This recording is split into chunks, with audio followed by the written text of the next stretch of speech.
কোন মহিলা যদি কোরবানির দিনে কোরবানির পশুটাকে জানালার ফাঁক দিয়ে তাকায় তাকায় দেখে আর ইসমাইলের কথা ভাবে, আমি আমার ওই মাদেরকে বলবো, মা হাজেরা সন্তানদের সাজাইয়া স্বামীর হাতে জবাই দিতে দিছে, আর তোমার স্বামীর হাতে যখন পশুটা জবাই দিয়ে তেল মালিশ করে দিবা, এই পশুটাই দিয়া বলবে, ও জাতির পিতা ইব্রাহিম, সুন্নাত আবিকুম ইব্রাহিম, তোমার সুন্নাত আদায় করতে যাই মহিলাই গরুটারে খৈল ভুসি খাওয়াইছে,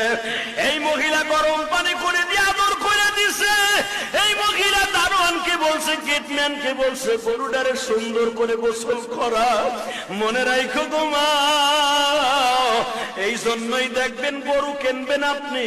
গরুটার তদারকি দিয়া দিবেন আপনার বিবির আন্ডারে। আপনার বিবি যদি এই গরুটারে তেল মালিশ করে দেয়, গরম পানি করিয়া দেয়, একটু আদর করে দাও,